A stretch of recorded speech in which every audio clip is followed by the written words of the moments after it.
দিল্লি আর রাজস্থানের মধ্যেকার ম্যাচটায় player of the ম্যাচের অ্যাওয়ার্ড জিতেছেন মিচেল স্টার্ক, মূলত তার ওই লাস্ট ওভার আর পার্টিকুলারলি সুপার ওভারে দুরন্ত বোলিংয়ের জন্য। কিন্তু আপনি যদি মিচেল স্টার্কের এই পার্টিকুলার ম্যাচে ওভারঅল বোলিং ফিগারটার দিকে তাকান, তাহলে কিন্তু সেটা একেবারেই এই ম্যাচ সেরার পুরস্কার পাওয়ার মতো যোগ্য ছিল না। আমি মনে করি দিল্লি ক্যাপ্টেন আকসার প্যাটেল, যিনি ব্যাট হাতে বল হাতে দুক্ষেত্রেই অনবদ্য পারফর্ম করে দলের জয় একটা অন্যতম গুরুত্বপূর্ণ ভূমিকা পালন করেছিলেন, তো ম্যাচ সেরার পুরস্কার পাওয়ার একদম যোগ্য ব্যক্তি বা যোগ্য দাবিদার ছিলেন এই আকসার প্যাটেল। তো আমি স্টিল বিশ্বাস করি ম্যাচটা যদি সুপার ওভারে না গড়াতো, তাহলে কিন্তু এই আকসার প্যাটেলকেই প্লেয়ার অফ দ্য ম্যাচের অ্যাওয়ার্ডটা ডেফিনেটলি দেওয়া হতো। খেয়াল করে দেখবেন আকসার প্যাটেল যখন ব্যাটিং করতে এসেছিলেন, তখন কিন্তু মানে দিল্লি ওই জায়গায় 4 উইকেটে 105 হয়ে গেছিলো তাদের স্কোরটা। 15 ওভার শেষেও দিল্লি স্কোরটা দেখাচ্ছিল 111। মনে হচ্ছিল ওই জায়গা থেকে খুব বেশি হলে 160 কিংবা 170-এর মতো যাবে দিল্লির রানটা। কিন্তু ওই জায়গাতে আকসার প্যাটেল ওই একটা যে বিস্ফোরক ইনিংস খেললেন 14 বলে 34 রানে, আর সাথে ত্রিস্টান স্টাবসের সাথে ওই মানে ঝোড়ো যে 41 রানের পার্টনারশিপটা গড়ে তুললেন, ওইটার জন্য কিন্তু দিল্লির রানটা অনেকটা অ্যাক্সিলারেট হয়ে গেল।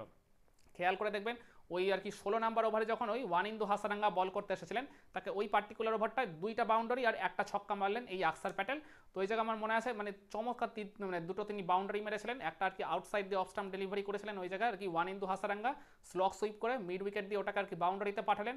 এরপর একটা ওই আউটসাইড দিয়ে অফ স্টাম্প ডেলিভারি করেছিলেন হাসারাঙ্গা, মানে কাভার দিয়ে ওটাকে এবার ক্লিয়ার করে তিনি চমৎকার আর কি বাউন্ডারিতে পাঠালেন।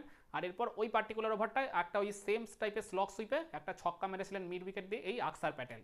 আর তার ঠিক ভেরি নেক্সট ওভারে যখন ওই আরেক মানে শ্রীলঙ্কান ওই মানে মাহেশ থিকসানা বল করতে এলেন, তার প্রথম বলটাই একেবারে ফুল টস পেয়ে গেছিলেন আকসার প্যাটেল, কিন্তু তিনি ওই অফ স্টাম্পের ভেতরে ঢুকে ওই আর কি মানে আউটসাইড দিয়ে অফ স্টাম্প ডেলিভারিটাকে খুব চমৎকার পজিশন বানিয়ে ওইটাকে ডিপ স্কোয়ার লেগ দিয়ে আর কি ছক্কা মারলেন।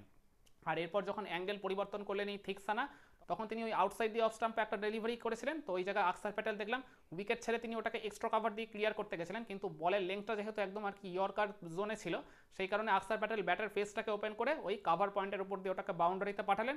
আর এর পরের একটা ডেলিভারিতে তিনি দেখলাম ওই মানে মাহেশ থিকসানাকে ওই আর কি কাউ কর্নার দিয়ে একটা বাউন্ডারি মারলেন। আর এরপর মাহেশ থিকসানার ওই পার্টিকুলার ওভারের একদম লাস্ট ডেলিভারিতে একটা আর কি মানে একটু আর কি মানে গতির একটা ফুল টস ছিল, বলের পেসটাকে শেষ মুহূর্তে বাড়িয়ে দিয়েছিলেন, তো যার ফলে আর কি আকসার প্যাটেল ওই বড় শটে কনভার্ট করতে গেছিলেন, কিন্তু মানে ব্যাটে বলে টাইমিংটা ঠিক মতো না হয় ওই লং অনের ফিল্ডারের হাতে ক্যাচ দিয়ে তাকে আউট হয়ে যেতে হয়। তো ওই জায়গায় 14 বলে 34 রানের তিনি বিস্ফোরক ইনিংসটা খেলে গেলেন। মানে 15 ওভার শেষে দিল্লি স্কোরটা যেখানে ছিল একসময় 111, মানে all of a sudden 17 over শেষে দেখালো দিল্লি স্কোরটা ওই জায়গায় 146। এর মূল কারিগরটাই ছিলেন এই আকসার প্যাটেল, তার ওই বিস্ফোরক 34 রানের ইনিংসটা। ওটাই বলতে গেলে মানে দিল্লিকে দিন শেষে কিন্তু ওই 180+ তাদের স্কোরটাকে তুলে নিয়ে যেতে সাহায্য করেছিল, আর যার ফলে দিল্লি কিন্তু দিন শেষে ম্যাচটা জিতেও গেল। আর এরপর আকসার প্যাটেল কিন্তু বল হাতেও একটা ব্রেক থ্রো দিয়েছিলেন, খুবই গুরুত্বপূর্ণ একটা উইকেট তুলেছিলেন।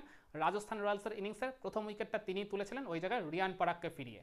তো রিয়ান পরাগকে তিনি একদম মানে চমৎকার একটা ডেলিভারি করেছিলেন, একদম গুড লেন্থ জোনে বলটাকে পিচ আপ করেছিলেন, কিছুটা আর কি ফ্ল্যাটার ট্র্যাজেক্টরি টাইপেরও ডেলিভারি ছিল। তো রিয়ান পরাগ ওটাকে আর কি মানে ক্লিয়ার করতে গেছিলেন একদম আর কি অফ সাইড দিয়ে, মানে তিনি ওই ব্যাক ফুটে যাবেন না ফ্রন্ট ফুটে যাবেন এটাই আর কি ঠিকমতো বুঝে উঠতে পারেননি।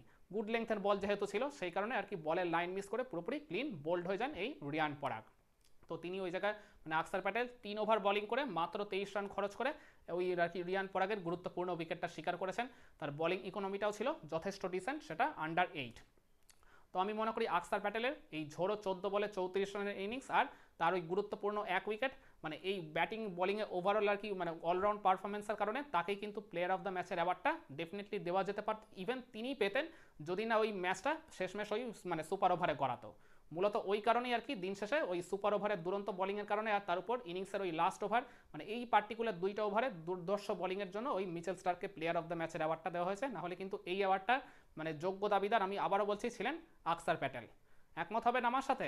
আপনারাও কি মনে করেন আকসার প্যাটেলের এই ব্যাট হাতে আর বল হাতে মানে দুক্ষেত্রেই অনবদ্য পারফরমেন্সের কারণে তিনিই ছিলেন এই ম্যাচ সেরার পুরস্কারের একদম যোগ্য দাবিদার? কমেন্ট করে আপনার মতামতটা জানাতে পারেন।